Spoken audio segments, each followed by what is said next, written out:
الحمد لله رب العالمين والصلاة والسلام على أشرف المرسلين نبينا محمد وعلى آله وصحبه أجمعين ما بعد فأعوذ بالله من الشيطان الرجيم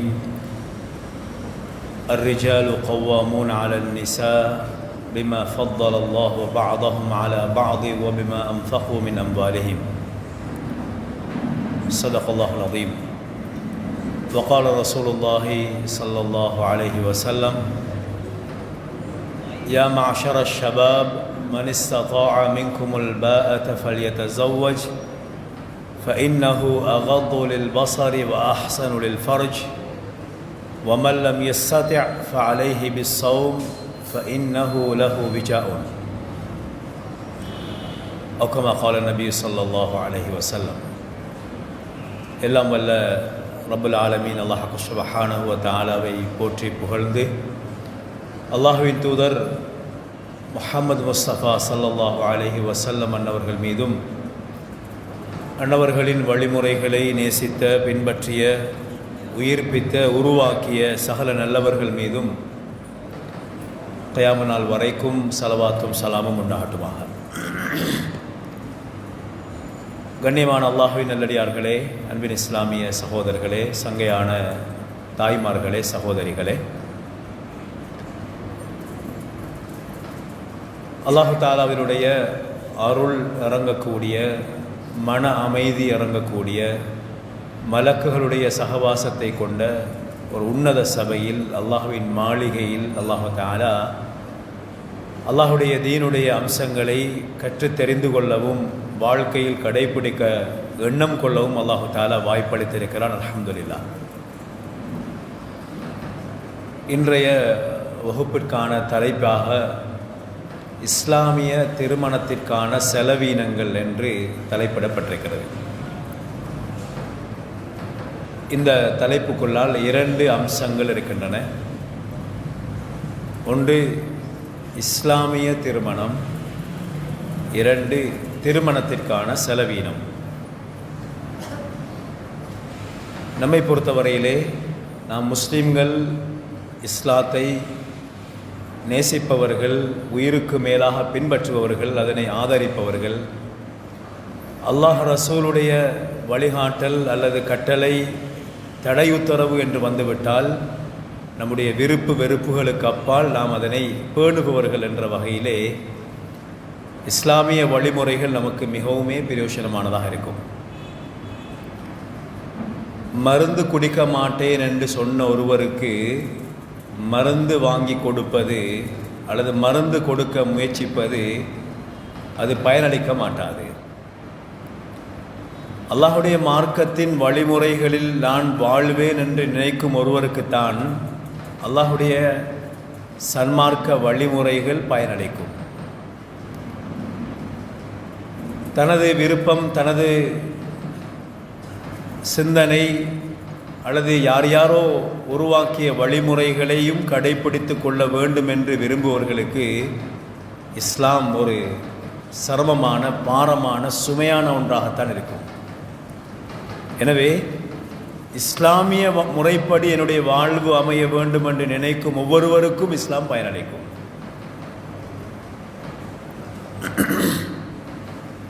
எனவே நாம் நம்முடைய எண்ணத்தை நான் ஒரு முஸ்லீமாக வாழ வேண்டும், அல்லாஹுக்கு முன்னால் நான் உயர்ந்த வெற்றியை அடைய வேண்டும் என்று ஆக்கிக்கொண்டாலே, நம்முடைய இலக்கையும் இலட்சியத்தையும் அதுவாக ஆக்கிக்கொண்டாலே நமக்கு இஸ்லாத்தை பின்பற்றுவது இலகுவாக இருக்கும்.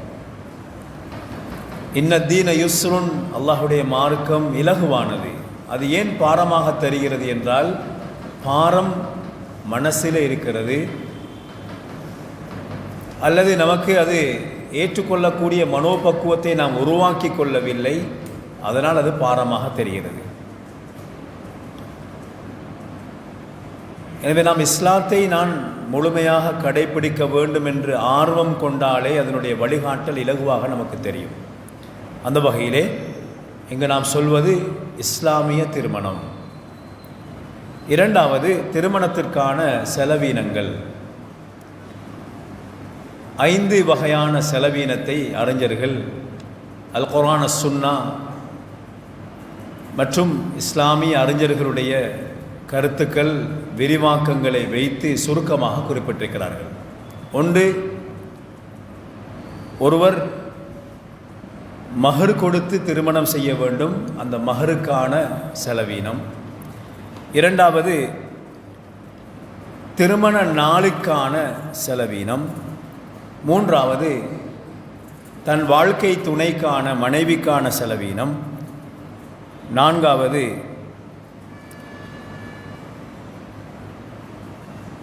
வாழ்விடத்திற்கான செலவீனம். ஐந்தாவது, குழந்தைகள் மற்றும் ஏனைய செலவீனங்கள் என்று ஐந்தாக பிரித்திருக்கிறார்கள். அல் குர்ஆனில் அல்லாஹ் தஆலா அர்ரிஜாலு கவ்வாமூன் அலன் நிசா, ஆண்கள் பெண்களை நிர்வாகம் செய்பவர்கள். திருமணத்தினூடாக ஒரு ஆணுக்கு ஒரு பெண்ணின் மீதான நிர்வாக பொறுப்பு ஒப்படைக்கப்படுகிறது. பிமா ஃபத்தலல்லாஹு பஅதஹும் அலா பஅத், அவரிடத்தில் அந்த நிர்வாக பொறுப்பு ஒப்படைக்கப்பட்டதற்கான இரண்டு காரணங்கள்.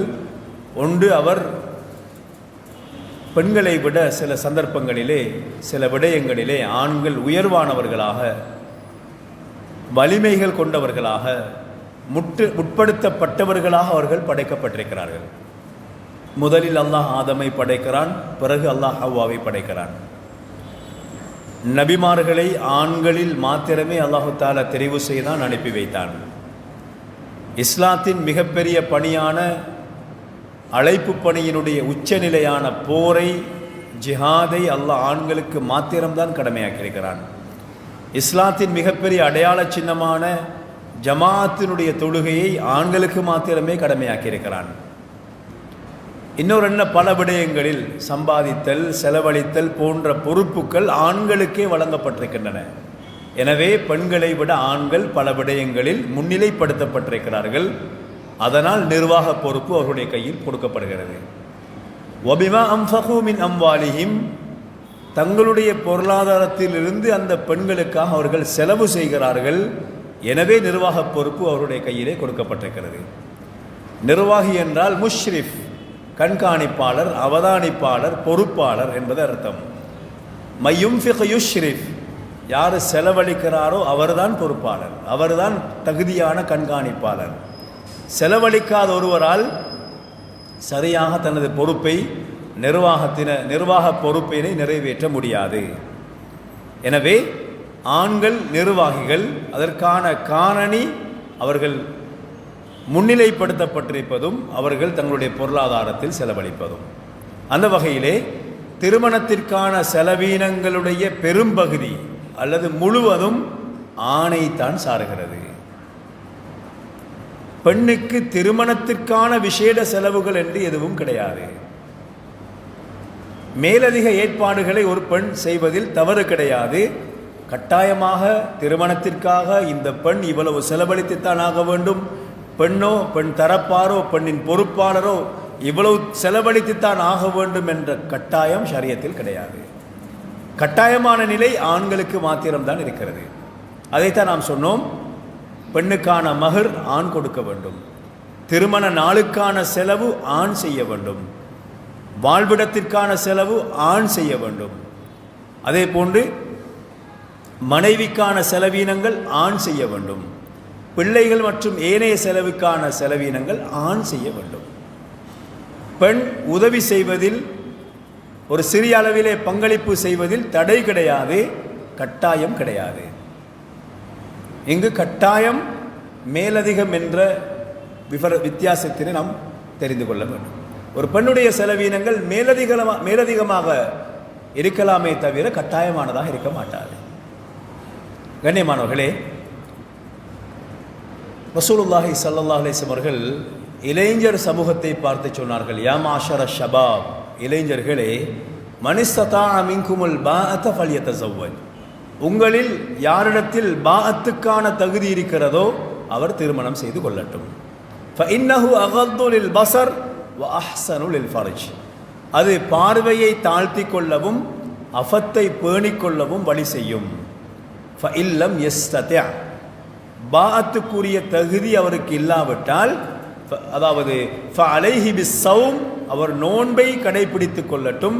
ஃபஇன்னஹு லஹு விஜாஉன், அது அவரை பாதுகாக்கும் கேடயமாகும். இங்கு இளைஞர் சமூகம், இளைஞர் என்றால் யார்? இன்று திருமணத்திற்கான வயது நிர்ணயம் சம்பந்தமாக நிறைய பேசப்படுகிறது.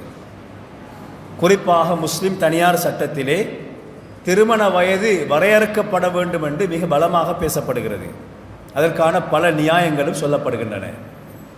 உண்மையிலே அப்படியான ஒரு தேவைப்பாடும் இல்லாமல் இல்லை. சிறு வயது திருமணங்கள் பெரும்பாலும் தோல்வியில் அல்லது பாரிய பிரச்சனையில் போய் முடிவடைகிறது.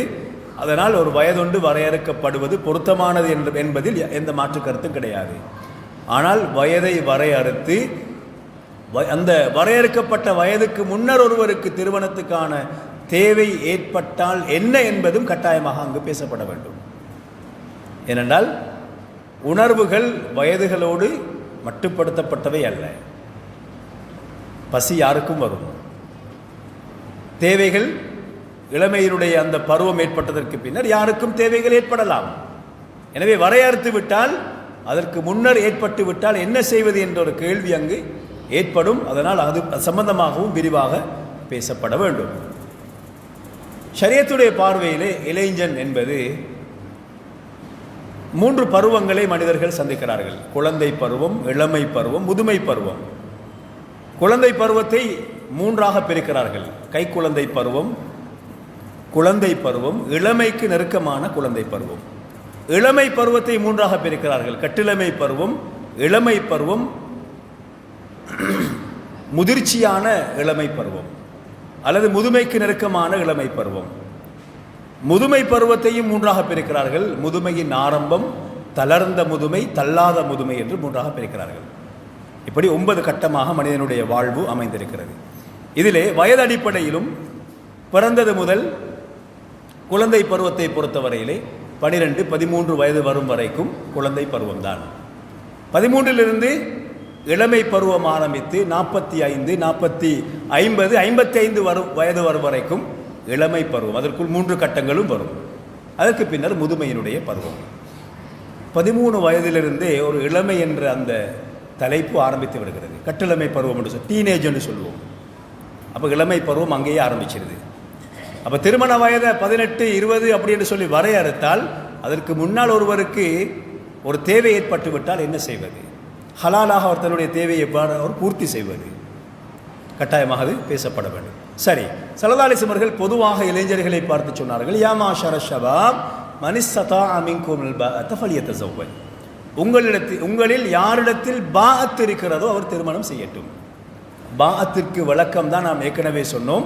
5 வகையான செலவீனங்கள்: மஹருக்கான, திருமண நாளுக்கான, மனைவிக்கான, வாழ்விடத்திற்கான, குழந்தைகள் மற்றும் ஏனைய தேவைகளுக்கான செலவீனங்களுடைய தகுதி யாரிடத்தில் இருக்கிறதோ அவ்வளவும் கையில் இருக்க வேண்டும் என்பதல்ல, அதை தேடிக்கொள்ள முடியும் என்ற தகுதி. ஏனென்றால் நாளைய ரிசுக்கை நாளை பெற்றுக்கொண்டால் போதுமானது. இன்று பெற வேண்டும் என்ற கட்டாயம் கிடையாது. நாங்கள் யாருமே நாளைக்கு சாப்பிட்றதுக்கு இன்றைக்கு சமைக்கிறது இல்லை, நாளைக்கு தான் சமைப்போம். எனவே எல்லாமே கையில் இருக்க வேண்டும் என்பதல்ல, எல்லாத்தையும் பெற்றுக்கொள்ள முடியும் என்ற தைரியமும் அதற்குரிய உடல் வலிமையும் அவருக்கு இருக்க வேண்டும். இதுதான் இங்கு ஸல்லல்லாஹு அலைஹி வஸல்லம் அவர்கள் சொல்லக்கூடிய விடயம். ஒருவருக்கு அப்படி வசதி இல்லாத போது அவர் நோன்பை நோற்றுக்கொள்ளட்டும். நோன்பு என்பது கஸ்ரு ஷஹ்வா, ஒருவருடைய இச்சையை அடக்கக்கூடியது. உண்மையிலேயே சரியாக பேணுதலாக நாம் ஷரியத்தினுடைய வழிகாட்டல் பிரகாரம் நோன்பை நோற்றால் ஒருவருடைய இச்சை அடக்கப்படும்.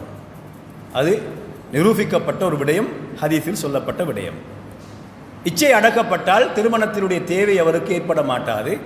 ஏன்? அவருக்கு திருமணத்தை தூக்கி கொள்ளக்கூடிய அந்த செலவுக்கான தகுதி இல்லை. அதனால் அவருக்கு திருமணம் அவசியம் கிடையாது. ஒரு ஆண் திருமணம் செய்வதாக இருந்தால் பொருளாதாரம் ஷர்த்தாக இருக்கிறது, நிபந்தனையிடப்பட்டிருக்கிறது. அவர் பொருள் உள்ளவராக இருக்க வேண்டும். அதனால்தான் குஃபு, அதாவது பொருத்தப்பாடு, ஆண் பெண்ணுக்கான பொருத்தப்பாட்டினை பற்றி அறிஞர்கள் சொல்லும் பொழுது, பெண் ஆணை விட 3 விடயங்கள் மேலோங்கியவளாக இருக்க வேண்டும். அழகில், அடக்கத்தில், வெட்கத்தில் பெண் அதிகமுள்ளவளாக இருக்க வேண்டும். ஆண் அறிவில், பொருளாதாரத்தில், உடல் வலிமையில் ஒரு ஆண் அதிகம் உள்ளவனாக இருக்க வேண்டும். இங்கு ஆணுடைய தரப்பிலே பொருளாதாரம் சொல்லப்பட்டிருக்கிறது. பெண்ணை விட அதிகம் பொருளாதாரம் உள்ளவனாக ஒரு ஆண் இருக்க வேண்டும். ஏனென்றால் அவன் அப்பொழுதுதான் அவனுடைய நிர்வாகத்தை சரியாக செய்ய முடியும். அவருடைய பொருளாதாரத்திலிருந்து அந்த பெண்ணுக்கு செலவு செய்து தனது நிர்வாகத்தை சரியாக கொண்டு செல்ல முடியும். கண்ணியமானவர்களே, அப்போ ஒரு இடத்துல பொருளாதார வசதி இல்லாத போது அவர் நோன்பு நோற்று தன்னுடைய இச்சையை கட்டுப்படுத்திக் கொள்ளலாம், அல்லது பொருளாதார வசதி வரும் வரைக்கும் அவர் காத்திருக்கலாம். இதைத்தான் ஷரியத் சொல்கிறது. கண்ணியமானவர்களே, சரி, இப்போ செலவீனம் என்ன என்பதை எங்களுக்கு சுருக்கமாக விளங்கிட்டு இதை நாங்கள் எங்களோட நடைமுறையில் நாங்கள் பார்ப்போம், எப்படி இது நடக்குது. நாங்கள் ஷரியத்து சொல்லக்கூடிய பிரகாரம் சில வழிகாட்டல்களை நாங்கள் சரியாக புரிஞ்சு கொண்டால் எவ்வளோ இலகுவாக இந்த விடயத்தை கொண்டு போகலாம். அல்லது நாங்கள் ஷரியத்தினுடைய வழிகாட்டல்களை நாங்கள் விட்டுட்டு நாங்கள் ஒரு விருப்ப பிரகாரம் அல்லது நாங்கள் ஒரு கலாச்சாரத்தை உருவாக்கி கொண்டு செல்லும் பொழுது எவ்வாறான சுமையான சிரமமான நிலைமைகள் ஏற்படுகிறது. கண்ணியமானவர்களே, இஸ்லாத்தை பொறுத்தவரையிலே அதனுடைய எல்லை வரைக்கும் பயணிக்கலாம். இஸ்லாத்திலே பேணுதலான நிலை, கட்டாயமான நிலை, ஹராத்துக்கு கொண்டு போகக்கூடிய இறுதி கட்டமான நிலை என்று அதனுடைய தராதரங்கள் பிரிக்கப்பட்டிருக்கின்றன. எல்லை வரைக்கும் பயணிக்கலாம். ஆனால் சில விடயங்கள் முன்கூட்டியே தடுக்கப்பட வேண்டும், அதனுடைய ஆபத்துகள் கருதி. அத்தரரு யுஸால், சிரமங்கள் வருவதற்கு முன்னாலேயே அதை நீக்குவதற்கான வழிமுறைகள் சொல்லப்பட வேண்டும். அல் மஷக்கத்து தஜ்லிபு தைசீர், ஒரு இக்கட்டான ஒரு சூழ்நிலைக்கு அவர் தள்ளப்படுவார் என்று தெரிந்தால் முன்கூட்டியே அவர் என்ன செய்யணும்? பாதுகாக்கிறதுக்கான ஏற்பாடுகள் செய்யப்பட வேண்டும். அந்த வகையிலே ஷரியத்தினுடைய எல்லை வரைக்கும் செல்ல முடியுமாக இருந்தாலும் ஆபத்துக்களை கருத்திலே கொண்டு முன்கூட்டியே அந்த விடயத்தை உணர்த்தி தடுத்துக் கொள்வது ஒருவரை பாதுகாப்பதற்கான வழியாக இருக்கிறது. அந்த வகையிலே நாம் நம்முடைய நடைமுறையிலே உள்ள சில விடயங்களை நாம் இந்த இடத்துல ஞாபகப்படுத்துகிறோம். நிச்சயமாக அது சிந்திப்பவர்களுக்கு, உணர்பவர்களுக்கு பயனுள்ளதாக அமையும் என்ற வகையிலே. மஹரை பொறுத்தவரையிலே ஆண்கள் கொடுக்கக்கூடிய திருமண கொடை, அதாவது ஒரு பெண்ணுக்கு முழுமையான ஒரு உரிமையோடு தன்னுடைய கணவனிடமிருந்து கிடைக்கக்கூடிய முதலாவது அன்பளிப்பு. அவர் என்ன பொருட்களை ஏற்கனவே கொடுத்தாலும் சரி, மஹர் என்பது அது ஒரு தனியான ஒரு மிகப்பெரிய ஒரு பெண்ணுடைய உள்ளத்திலே மிக மரியாதையான ஒரு உயர்ந்த ஒரு பொருளாக பார்க்கப்படுகிறது. ஏனென்றால் அந்த மஹர் தான், அந்த மஹரை ஒரு பெண் பெற்றுக்கொண்டு விட்டால் அவள் தன்னை இழக்க வேண்டும், தன்னை விட்டு கொடுத்தாக வேண்டும்.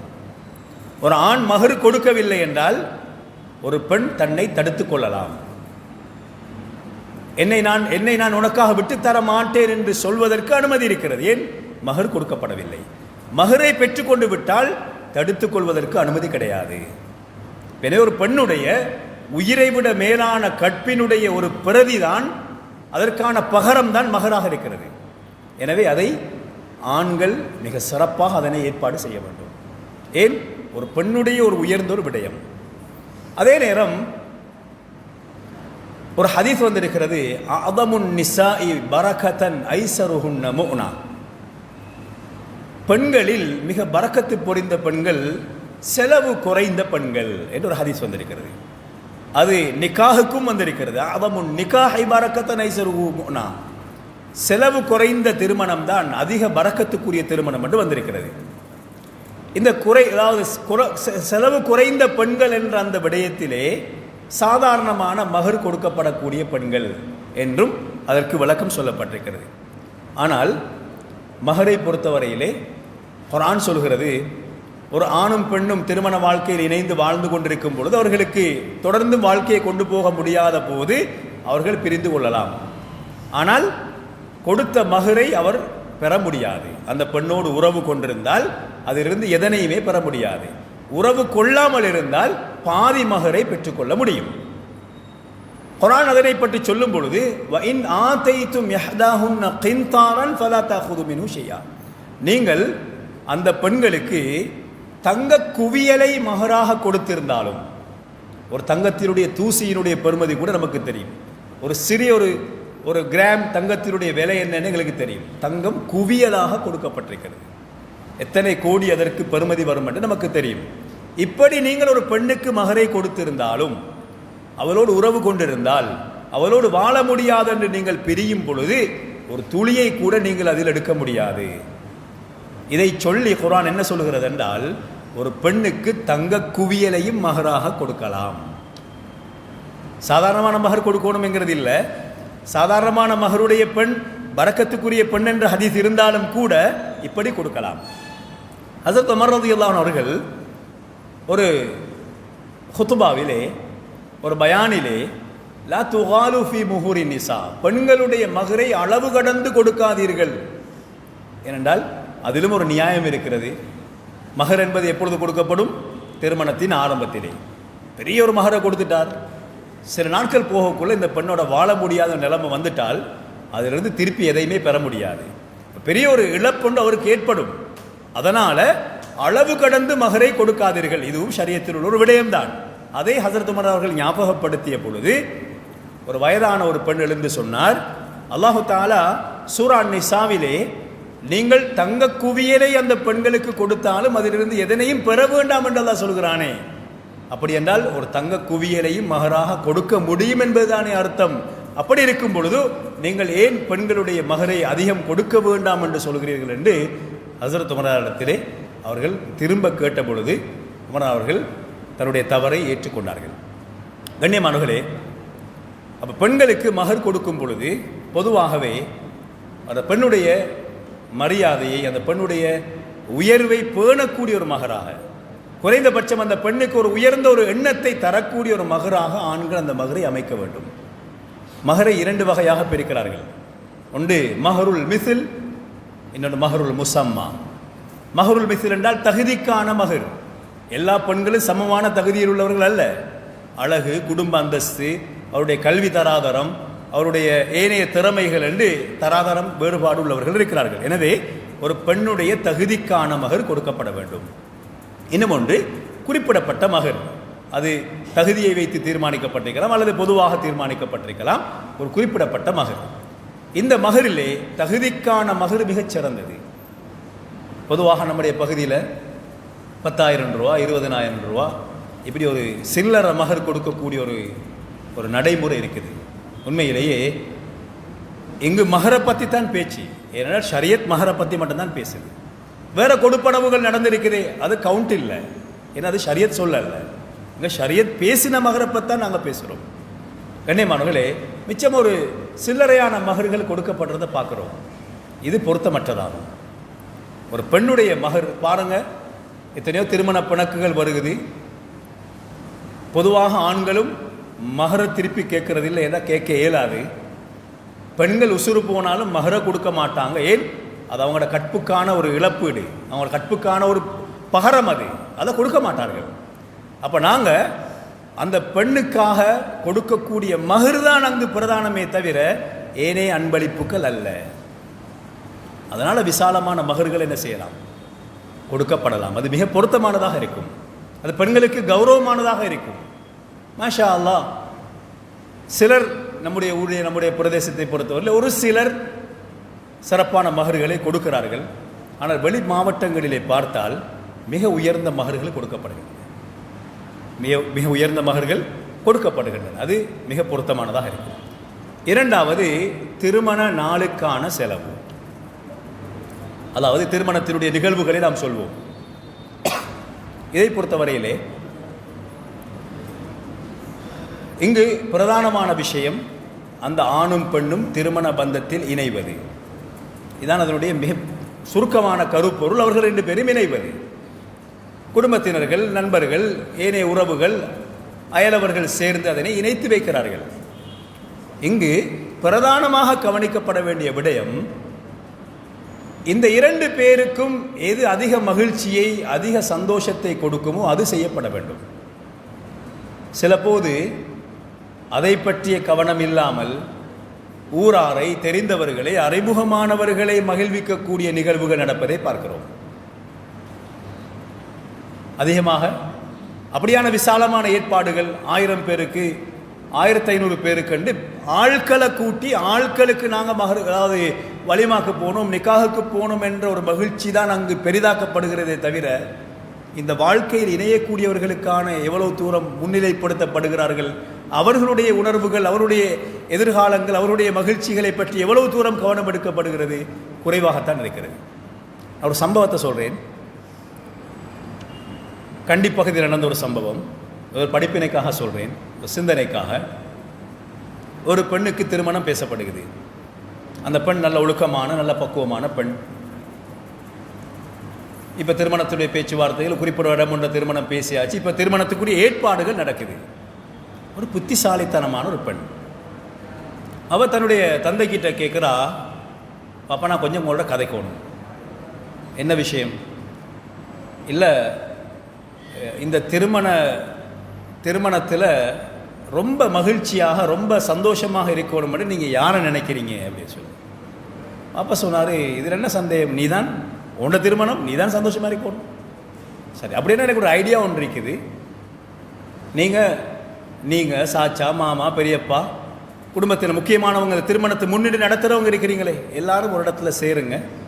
எனக்கு கொஞ்சம் ஒரு 5 நிமிஷம் பேச டைம் தாங்க, நான் இந்த ஐடியாவை சொல்கிறேன். அப்படியா? ரைட், ஓகே, சரி.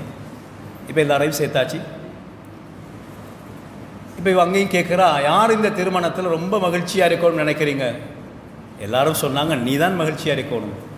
நான் ஒரு ஐடியா சொல்ல போகிறேன், அதை செஞ்சால் எனக்கு ரொம்ப சந்தோஷம், செய்யலைன்னா நான் கோபம் இல்லை, கவலை இல்லை, எனக்கு ரொம்ப சந்தோஷம் அதை செஞ்சா.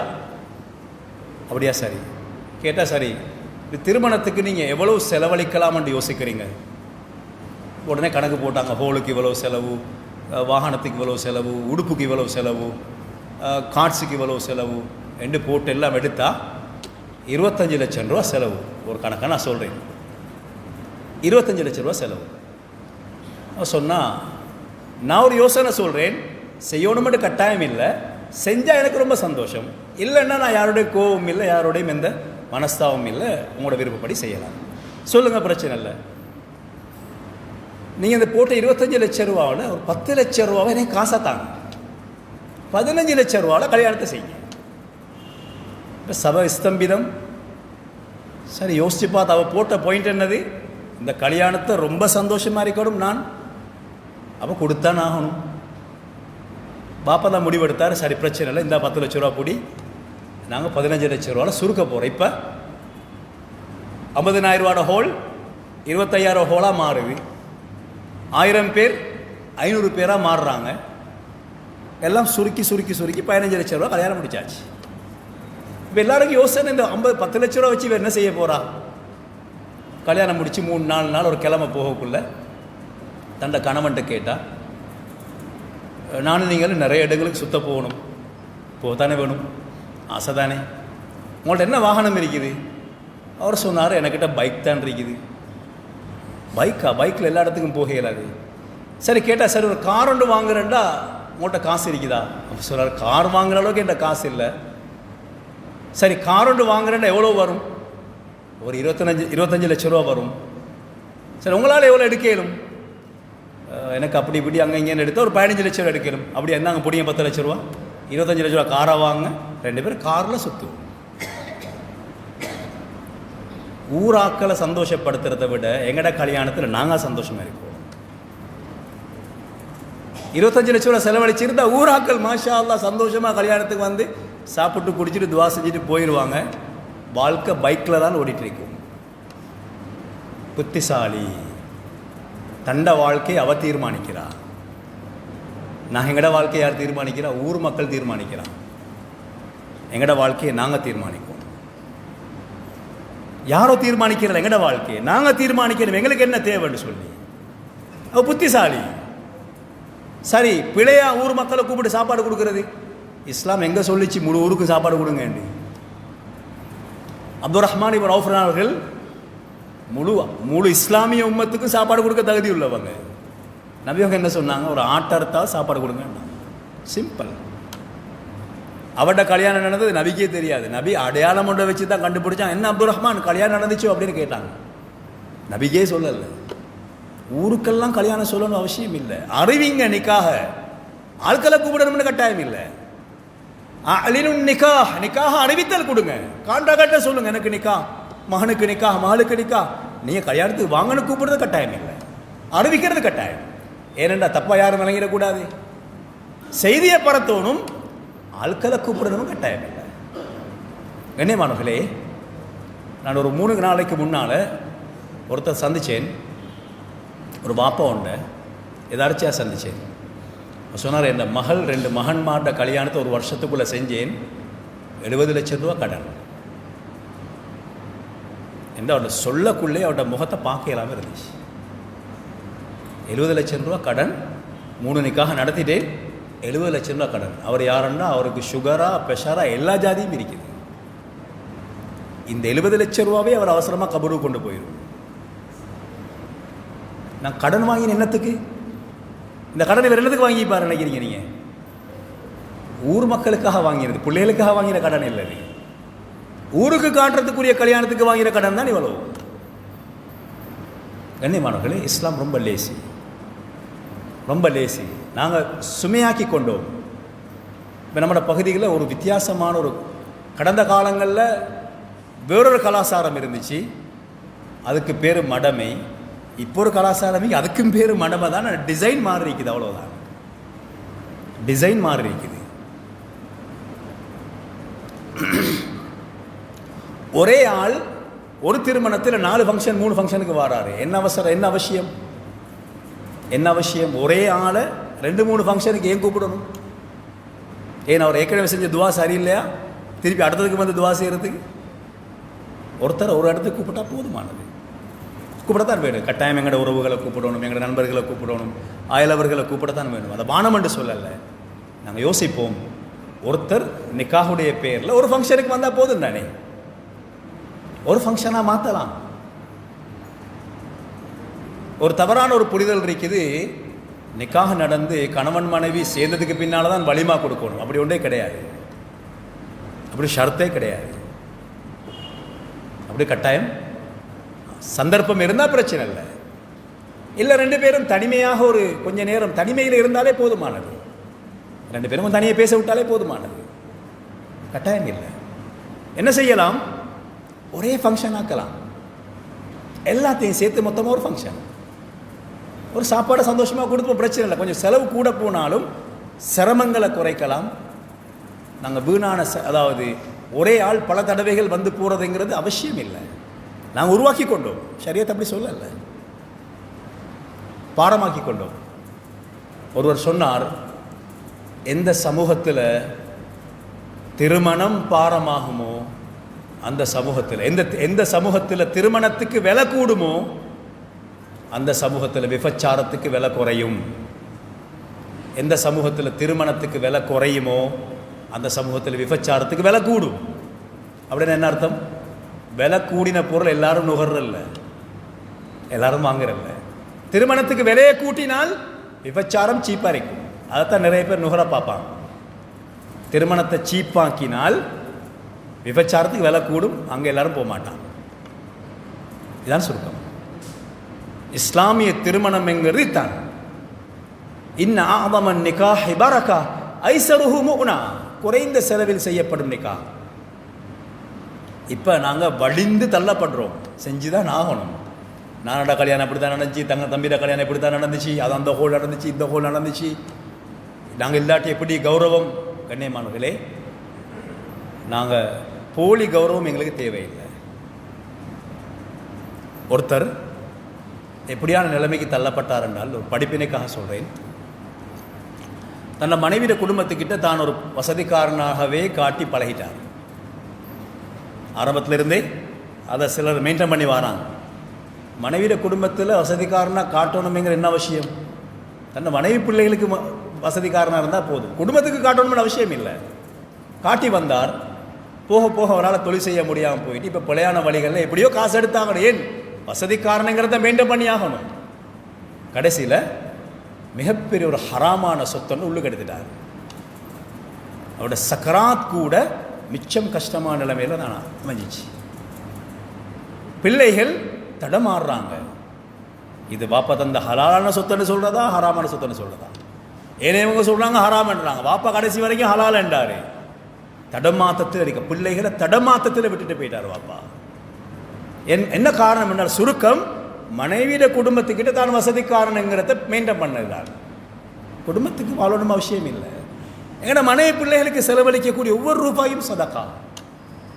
ஹைரு சதகா அந்நஃபகத்து அலல் அஹல். தன் குடும்பத்துக்கு, தன் மனைவிக்கு, பிள்ளைக்கு செலவழிக்கிறது ஆக சிறந்த சதகா. அங்கே செலவழிச்சா போதும். ஒரு திருமண பெண்ணை கொண்டு வந்துச்சு. அந்த சந்தர்ப்பத்தில் ஒருத்தரை சந்தித்தோம். அவர் கொடையாளி, அவர் கஞ்சன். ஊருக்கு அவர் கொடையாளி, வீட்டுக்கு அவர் கஞ்சன். ஆச்சரியமாக இருந்துச்சு. அவரோட மனைவி சொன்ன செய்திகள். அவர் எவ்வளவு தூரம் வீட்டுக்குள்ளே கஞ்சத்தனம் பண்றாருண்டா, ஒரு 1000 ரூபா கொடுக்க மாட்டார். ஆனால் வெளியில் பள்ளிக்கு மதரசாக்கெல்லாம் அள்ளி அள்ளி கொடுக்குறார். கண்ணியமானவர்களே, நாங்கள் ஊருக்கு மனைவியோட குடும்பத்துக்கு வசதிக்காரனாக வாழணுங்கிற அவசியம் கிடையாது. எங்களோட மனைவிக்கு நாங்கள் வசதிக்காரனாக வாழுவோம், எங்களோட பிள்ளைக்கு நாங்கள் வசதிக்காரனாக வாழுவோம். அப்போ எங்களோட திருமணங்கள் மாஷா அல்லாஹ் கைக்கடக்கமாக சாதாரணமாக நடக்கும் பொழுது மிகப்பெரிய கயிறுகள் உண்டாகும். இன்னும் ஒரு விஷயம் என்ன தெரியுமா? இந்த பள்ளிக்கு தானே, இந்த பள்ளிக்கு நிறைய பேர் நீங்கள் மிச்சம் காலமாக வார ஆட்களாக இருப்பீங்க. இந்த பள்ளி இதுக்கு முதல் எப்படி இருந்துச்சு? சின்ன பள்ளியாக இருந்துச்சு. இப்போ இந்த மாஷா எப்படி இருக்குது? திடீரென்று பழைய படி சின்ன பள்ளி ஆகிட்டு எப்படி இருக்கும்? மனசு ஏற்றுக்கொள்ளுமா? இதை விட சிறந்தால்தான், இதை விட பெருசாயினா தான் மனசு ஏற்றுக்கொள்ளுமே தவிர சிறுசாயினா ஏற்றுக்கொள்ளாது. நீ திருமண வாழ்க்கையை ஸ்டார்ட் பண்ணக்குள்ள பெருசாக ஆரம்பித்தால் சிறுசாக்க இயலாது. அதை விட பெருசாக்கினா தான் திருப்தி வரும். தொடர்ந்தும் பெருசாக்கி கொண்டு போகலாம்ங்கிறது எதிர்பார்க்க இயலாது. எவ்வளோ செலவழித்து, பல லட்சங்கள் கோடி செலவழித்து மகளுக்கு கல்யாணத்தை முடித்து கொடுத்து மாப்பிள்ளையை வாழண்டால் மாப்பிள்ளைக்கு நாட்டில் வார வருமானம் இந்த வீட்டை சமாளிக்க இயலாது. இவ்வளோ லட்சம் செலவழித்து முடித்த பொம்பளையே சமாளிக்க இயலாது. அவர் என்ன தான் செய்யணும்? வெளிநாட்டுக்கு போய்த்தான் ஆகணும். வெளிநாட்டுக்கு போனால் ஒரு கிழமையும் திரும்பி வரையலுமா? வர இயலாது. எவ்வளோ நஷ்டமான வாழ்க்கை. வெளிநாட்டுக்கு போகிறவங்களும் நான் தவறாக சொல்லலை, இப்படியும் வெளிநாட்டுக்கு மக்கள் போகிறாங்க. வாழ்கிறதுக்கு கல்யாணம் முடித்து கொடுத்து சும்மா அநியாயமான வீடும் மேலதிகமான செலவும் வாழ விடாமல் தடுக்குது. இதெல்லாம் நாங்களே எங்களுக்கு உருவாக்கி கொண்டவைகள். இஸ்லாம் ரொம்ப சிம்பிளாக சொல்லுது. சிம்பிளாக வாழ்க்கையை ஆரம்பி சொல்லுவாங்க. வாழ்க்கையும் வாகனமும் உண்டு. வாகனத்தை எடுத்த உடனே யாரும் வேகமாக போகிறதா? எடுத்து மெதுவாக ஸ்டார்ட் பண்ணி போயிட்டு பிரேக்கு எல்லாம் ஒரு கண்ட்ரோல் ஆகி கொஞ்சம் கொஞ்சம் ஓஃபான இடத்துக்கு வந்தால் தான் மிரிக்கிறது. இதோட திருமண ஆடம்பர திருமணங்கள் என்ன சொல்லுது என்றால் எடுத்த உடனே பெருசு. அப்போ அதுக்கு அடுத்தது அதோட பெருசாக இருந்தால் தான் வாழலாம். எத்தனை பிரச்சனைகள்! அநியாயமாக வாழ வேண்டிய வயசில் அடிப்படை பிரச்சனையை தேடினா இதுதான் திருமணத்துக்கு செய்யப்பட்ட செலவுகள். நான் சொன்னோம், பெண் தரப்பார் செலவு செய்யணுங்கிற எந்த கட்டாயம் இல்லை. ஆனால் மேலதிகமாக இருக்குது ஒரு உதவி, ஒரு சப்போர்ட்டு, ஒரு செலவழிக்கிறதுல தவறு கிடையாது. ஆனால் நாங்கள் கட்டாயமாக்கிட்டோம். ஆண் எவ்வளவு செலவழித்தாலும் ஆணுக்கு கௌரவத்தை கொண்டு வரும். பெண் எவ்வளவு செலவழிக்கிறாலும் ஆணுக்கு சிரமத்தை கொண்டு வரும். பெண்ணை நீங்கள் செலவழிக்க விட்டீங்க, சிரமத்தில் மாட்டுவோம்.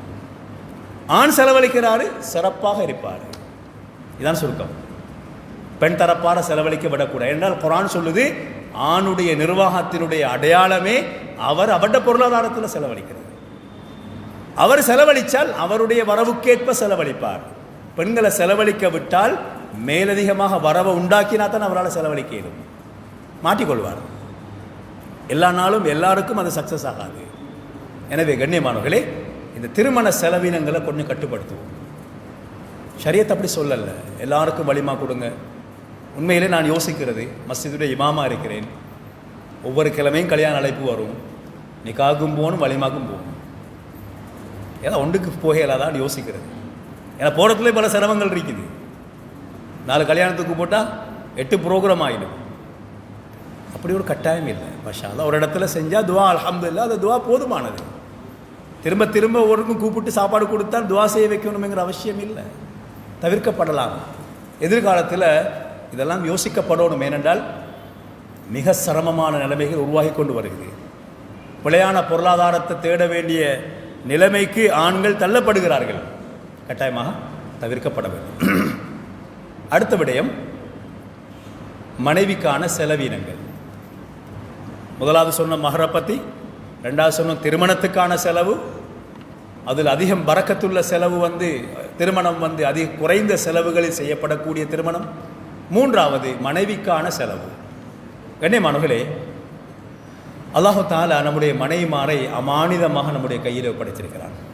அவர்கள் உயிருள்ளவர்கள், உணர்வுள்ளவர்கள், ஆசாபாசங்கள் உள்ளவர்கள். ஹலாலான முறையில் அனுமதிக்கப்பட்ட இஸ்லாமிய வரையறை வரைக்கும் அவர்களை மகிழ்ச்சிப்படுத்தலாம். செலவழிக்கிறது சதகாவாகத்தான் சேரும். ஸல்லல்லாஹு அலைஹி வஸல்லம் அவர்கள் சொன்னார்கள், ஒரு இடத்திலே 3 திர்ஹங்கள் இருக்கின்றன. ஒரு திர்ஹத்தை அல்லாஹ்வின் பாதையில் செலவழித்தார், இன்னொரு திர்ஹத்தை ஒரு ஏழைக்கு சதக்கா செய்தார், இன்னும் ஒரு திர்ஹத்தை தன்னுடைய மனைவிக்கு சதக்கா செய்தார், செலவு செய்தார். இந்த 3 திர்ஹங்களில் மனைவிக்கு செய்த அந்த செலவு தான் சிறந்தது என்று சொன்னார்கள்.